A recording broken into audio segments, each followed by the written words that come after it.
You are already observing reality into form, even before you understand what you are doing. Every moment your attention lands somewhere. It is not simply watching, it is illuminating, it is giving weight, emotion, and permission to one possibility among many. If this message found you now, it is because something in your consciousness has begun to sense the power of your own focus. You have noticed it, haven't you? You think about someone and their name appears. You obsess over a problem, and the problem seems to multiply. You finally release control, and the answer arrives through a conversation, a sign, a dream, or a strange moment of timing that feels too precise to be random. These are not accidents. These are glimpses of the quantum observer effect operating through your life. But most people misunderstand this power. They think observing reality means thinking positively or staring at a desire until the universe obeys. That is not mastery. Mastery begins when you realize attention is a quantum spotlight. Wherever you place it with emotional intensity, that possibility begins gaining density in your field. What you fear, what you expect, what you rehearse, what you identify with, all of it becomes illuminated. The hidden key is not to control reality from panic. It is to observe from coherence. When your attention, emotion, body, and identity align, the field receives a clear signal. Reality begins to redesign itself around the observer you are becoming. So stay with this, because you are not here to learn another manifestation technique. You are here to awaken the conscious observer within you, the part of you that can withdraw attention from limitation, shine awareness on possibility, and collapse a higher timeline into experience. Your attention is not passive. It is the light that teaches reality what to become. And once you learn to aim that light consciously, the reality that once felt fixed begins to reveal itself as responsive, fluid, and ready to change now. You have been using the observer effect long before you had words for it. Every morning, when your awareness moves toward the same worries, the same expectations, the same emotional predictions, you begin selecting from the quantum field, not by force, not by punishment. By observation, your attention lands on a possibility, and your nervous system treats it as real enough to prepare for. Then your choices, reactions, posture, tone, and timing begin to match the world you are unconsciously watching. This is why problem-focused observation feels so powerful. You think you are studying the obstacle, but your spotlight is feeding the obstacle field. You replay the rejection, and the body prepares to be rejected again. You examine the lack, and the field receives lack as the central evidence. You scan for what might go wrong, and your energy starts arranging itself around danger. The mistake is subtle because it looks like self-protection. You are not trying to create more of what hurts. You are trying to understand it, prevent it, prepare for it, control it before it happens. But the quantum field does not only hear intention, it hears intensity, it hears emotional charge, it hears repeated contact. Whatever receives your strongest attention begins gaining probability density, even if the attention is filled with resistance. This is how the same pattern returns, the same type of relationship, the same financial pressure, the same delay, the same inner collapse, the same feeling that life is circling rather than opening. It is not because reality hates you. It is not because you are failing some cosmic test. It is because your observation pattern keeps choosing the familiar probability template. The world keeps answering the version of you who keeps checking whether the old story is still true. This recognition is not meant to shame you. It is meant to return your power. You are not stuck in reality. You are stuck in the way you keep observing it. And if observation has been shaping the pattern, conscious observation can redesign the pattern. The moment you notice where your attention goes, you interrupt the automatic collapse.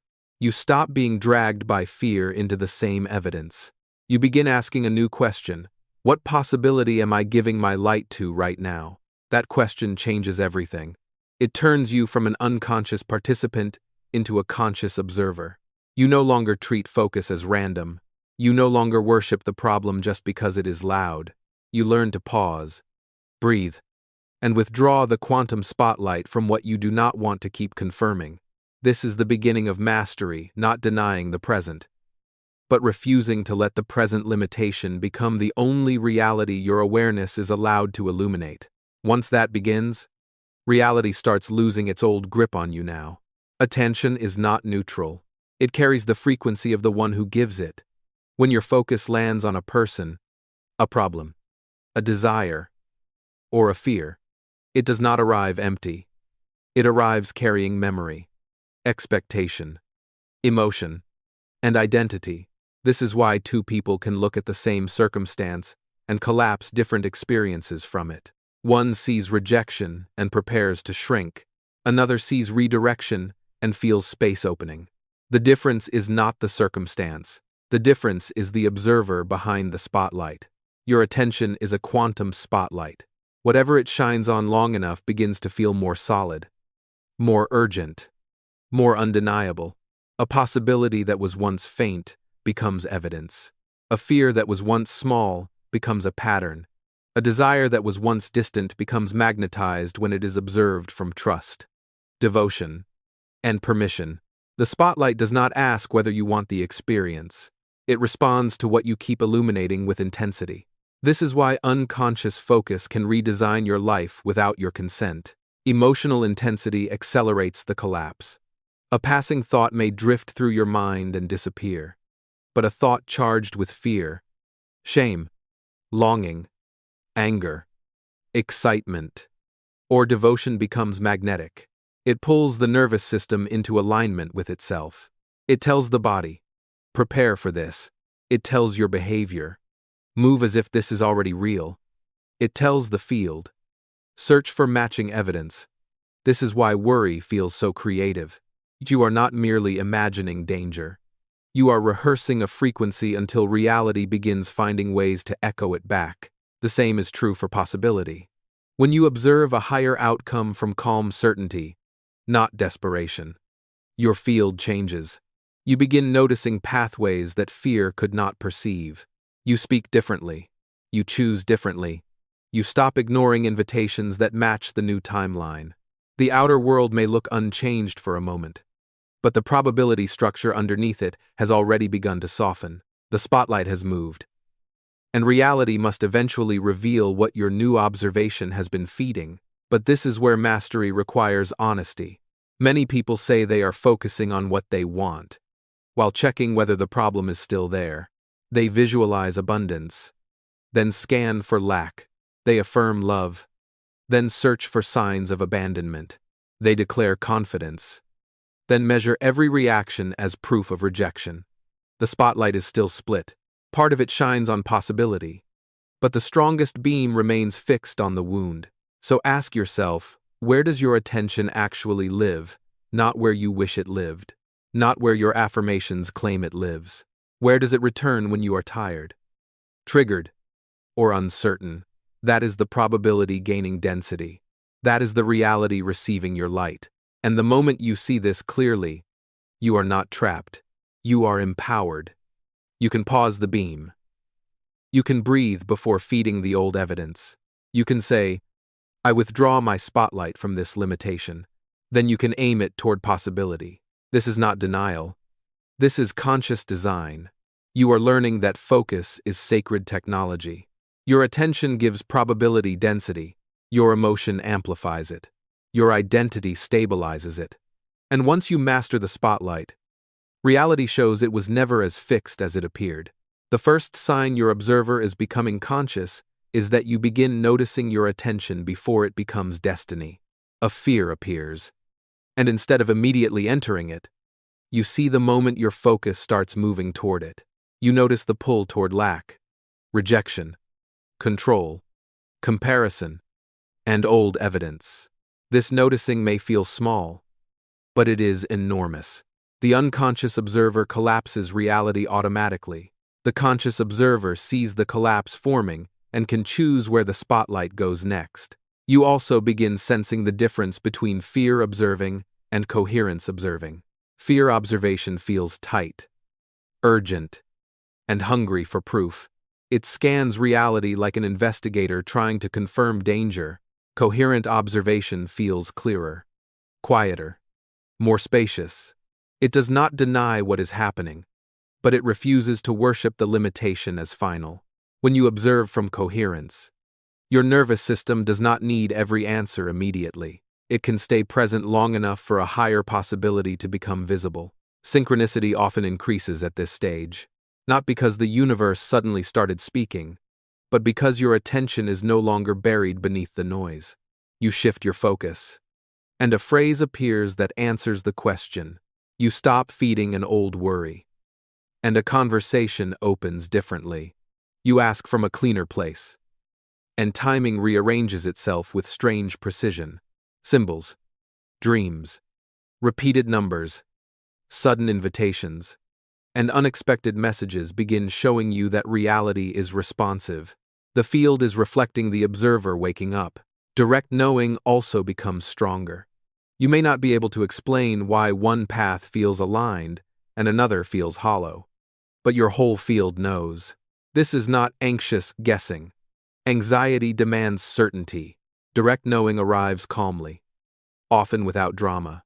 It feels like a quiet yes in the body, or a clean no that does not need to defend itself. As the observer becomes conscious, you stop outsourcing every decision to overthinking. You begin reading the probability field through presence. Then come the reality, glitches, moments when life feels softer than it used to, as if circumstances are no longer made of stone. A pattern that once took months to move shifts in one conversation. A problem that seemed immovable suddenly reveals a hidden door. People respond differently because you are no longer observing them through the old wound. These glitches are not random. They are signs that your observer is gaining influence. And this is the threshold of mastery. You realize the goal is not to control every event. The goal is to become aware of the state from which you observe every event. Because once observation becomes conscious, reality stops being a fixed wall in front of you. It becomes a living mirror, waiting to see where your light will land. At that point, you no longer ask, "Why is life happening to me?" You ask, "What am I illuminating? And who am I while I illuminate it?" That question opens the redesign, and the field begins to answer differently now again. The shock point is this: you do not master reality by controlling it. Control is the old observer trying to force the field to obey from fear. It says, "I need this now," or "I am not safe." It stares at the desired outcome with tension, watches every delay as failure, and calls that spiritual discipline. But the field does not respond to panic wearing the mask of intention. It responds to the state that is observing. This is why forcing manifestation slows the very reality you are asking to receive. Force secretly broadcasts separation. It says, "The reality I want is over there, and I am over here," trying to pull it closer. That signal keeps desire outside you. It makes the future feel distant, fragile, and conditional. You may repeat powerful words, but underneath them the observer is still identified with absence. And absence, when observed with enough emotion, becomes the design reality keeps reflecting. Coherence is the real command. Coherence does not mean you never feel doubt or fear. It means your attention, emotion, body, identity, and choice begin moving in the same direction. Your mouth is not declaring trust while your nervous system prepares for disaster. Your mind is not imagining abundance while your posture apologizes for existing. Your heart is not asking for love while your identity keeps worshiping rejection. Coherence is when the whole being becomes one instruction. From that state, redesign becomes natural. You stop chasing reality like something separate from you and start becoming the frequency reality can organize around. This is the difference between a desperate seeker and a quantum designer. The desperate seeker asks, "How do I make it happen?" The quantum designer asks, "Who am I being while I observe this possibility?" One tries to manipulate the mirror. The other changes the source of reflection. Identity is the deepest layer of observation. Reality does not only respond to what you look at, it responds to who you are being while you look. If you observe love from the abandoned self, You will keep searching for abandonment inside every silence. If you observe success from the unworthy self, you will keep turning opportunities into tests you fear you cannot pass. If you observe abundance from scarcity, you will treat every blessing as temporary evidence that could disappear. But when identity shifts, the same reality begins to behave differently. Love is no longer watched as a threat. Success is no longer approached as a trial. Abundance is no longer received with suspicion. The observer has changed, so the field begins searching for different evidence. This is why one inner shift can move outer circumstances with impossible speed. You are not begging the universe to change. You are becoming someone the old pattern cannot accurately mirror anymore. So mastery is not control. Mastery is alignment without force. It is knowing where your spotlight is pointed, feeling the identity behind it, and returning to coherence before you feed another probability. It is the sacred discipline of no longer observing from panic, lack, comparison, or wounded memory. It is choosing the state that matches the reality you are ready to experience. Then allowing the field to rearrange without strangling the process with fear. Declare this now, not as performance, but as instruction to your field. I do not chase reality. I do not worship delay. I do not collapse into fear when the mirror has not changed yet. I become the observer reality reorganizes around. I align my attention, emotion, body, identity, and choice with the timeline that is already calling me. I redesign reality through coherence, not control. I let the old spotlight fade. I stand as the quantum designer, and the field begins answering the state I embody now from within today. There are 4 laws of conscious observation, and they begin with a simple reversal: observe possibility, not limitation. This does not mean pretending your current reality is not happening. Denial is not mastery.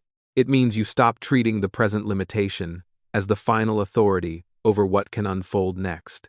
You can acknowledge the unpaid bill, the silence, the delay, the uncertainty, without giving it your entire spotlight. See what is, then turn your inner light toward what is becoming. The second law is to observe from the version of you who already belongs in the reality you desire. Most people observe their dream as distant, special, almost impossible. They look at it from outside the gate, hoping to be chosen.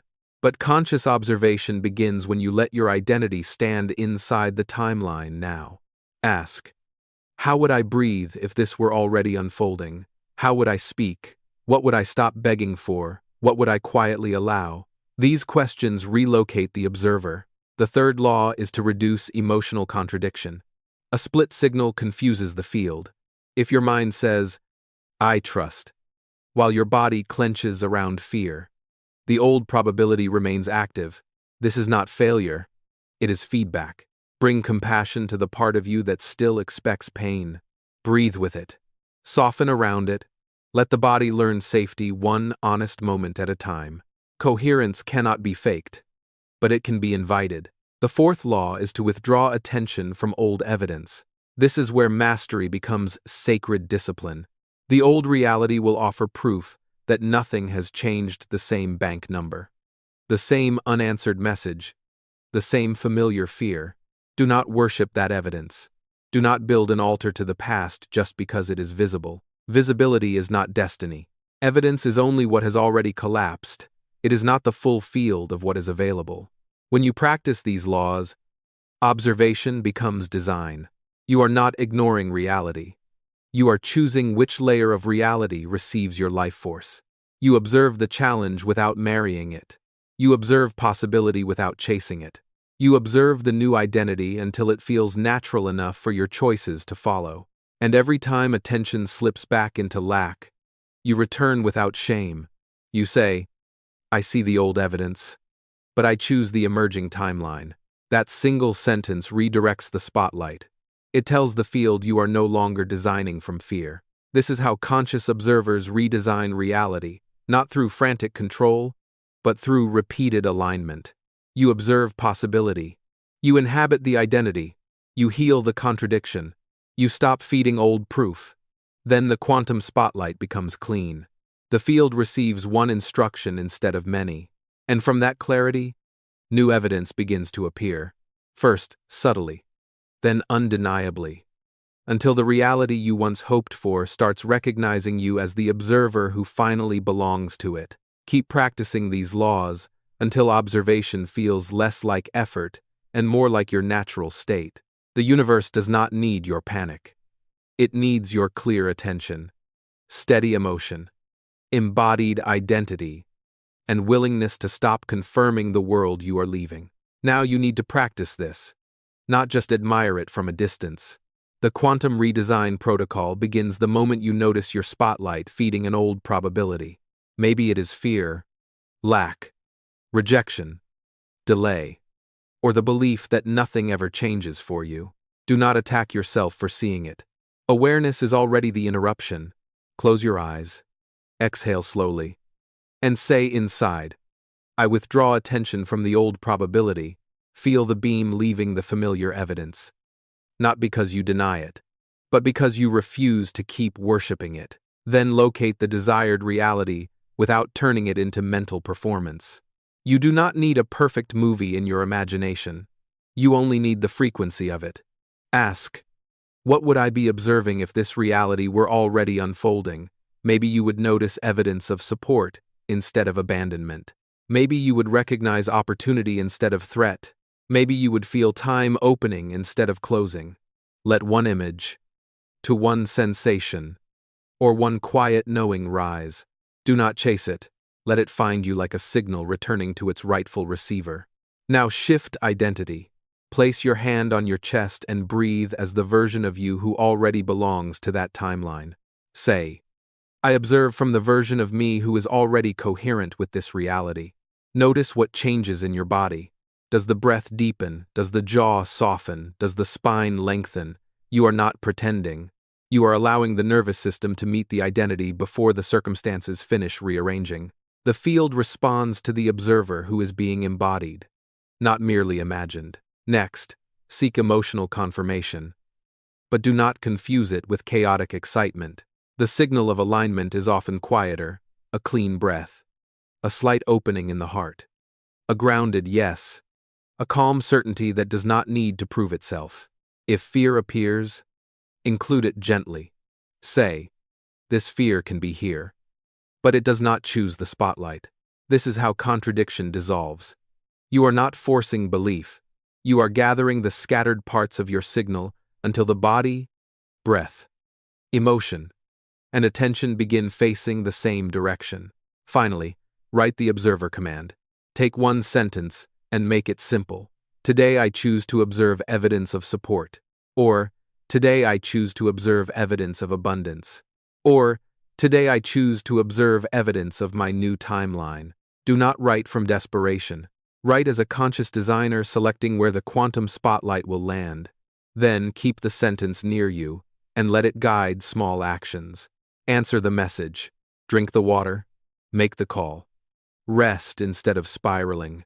Choose the evidence that matches your command. Close the ritual.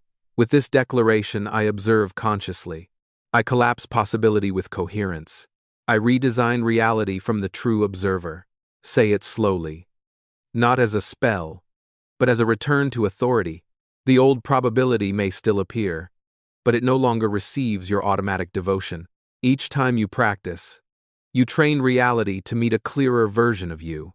The spotlight moves, the identity stabilizes, the field listens, and the reality you came here to redesign begins forming through the observer, who finally knows where to place the light and where to withdraw it with love. When conscious observers multiply, reality redesign stops being personal and becomes collective. Every human being is participating in an observer field. Whether they know it or not, the collective is constantly watching scarcity, conflict, division, illness, rejection, and fear with enormous emotional intensity. News cycles, conversations, memories, and social patterns keep pointing the quantum spotlight toward the same probabilities. Then humanity wonders why the same realities keep repeating. It is not because the field has no other options. It is because billions of observers keep feeding the same templates with attention, emotion, and belief. This is why your mastery matters. When you learn to withdraw attention from limitation and observe possibility with coherence, you become a reference point in the morphic field. You prove that a human nervous system can stop worshipping fear and begin stabilizing a different probability. You may think you are only changing your own life, but every coherent observation leaves a trace. It teaches the collective field that another response is available, another timeline is possible, another way of being human can be embodied right now. The unconscious collective observes problems and repeats them. The conscious observer observes solutions without denying the wound. This is the sacred difference. You do not pretend the world is healed. You become someone who refuses to let the wound be the only thing receiving light. You observe peace in the middle of noise. You observe abundance where scarcity has been worshipped. You observe connection where separation has been rehearsed. You observe awakening where sleep still appears dominant. Each observation becomes a seed of probability. This is how an awakening network forms, not through noise, performance, or spiritual superiority, but through observers quietly choosing where their light goes. One person stops feeding panic, and a room becomes calmer. One person stops confirming lack, and a family begins imagining new options. One person stops expecting rejection, and a relationship pattern loses its ancient script. These shifts may appear small, but the field does not measure power by volume. It measures coherence. A silent, coherent observer can influence more than 1,000 scattered minds shouting for change. So do not underestimate your return to conscious observation. Each time you notice fear and choose possibility, you are helping humanity remember its creative role. Each time you observe from coherence instead of collapse, you make the new template easier for others to access. Mastery is not perfection. Mastery is returning, again and again, to the spotlight in your hands. You are not alone in this redesign. Across the planet, awakened observers are learning to aim attention with love, identity, and clarity. Together, you are not waiting for reality to save you. You are teaching reality what humanity is ready to become. And the field is listening. Every conscious beam matters, because every beam becomes a pathway, and every pathway becomes easier for the next soul, brave enough to look differently now. With awakened eyes again, now you understand the observer effect is not a distant theory trapped inside laboratories. It is the living mechanism moving through your attention every day. Where you look with emotion, reality begins to gather density. What you fear, expect, rehearse, and identify with becomes illuminated. But what you observe consciously, from coherence, begins to redesign the field around you. Your attention is the spotlight. Your emotion is the amplifier. Your identity is the transmitter. Your coherence is the command. This is why mastery is not control. You do not force the universe to obey your fear. You become the observer whose signal is so clear that reality naturally reorganizes around it. So today, withdraw your light from the old limitation. Stop worshipping evidence that only proves what has already collapsed. See it, breathe, and choose again. Aim the quantum spotlight toward possibility. Observe support. Observe alignment. Observe the version of you who already belongs to the timeline calling your name. When fear returns, do not call it failure. Call it an invitation to practice. Return to the observer. Return to coherence. Return to the quiet authority within you that knows reality is not fixed. It is responsive. Declare this now. Today, I observe consciously. I withdraw attention from limitation. I collapse possibility with coherence. I redesign my reality from the true observer. If this is your moment, right below I observe consciously. Let your comment become a signal in the field. Subscribe if you are ready to stay connected to this conscious observer frequency. You did not find this message. The observer inside you called it into form. And now reality is listening to your light with precision, love, power, clarity, and undeniable quantum response from this moment forward, forever, now. Because your spotlight has finally remembered where it belongs within.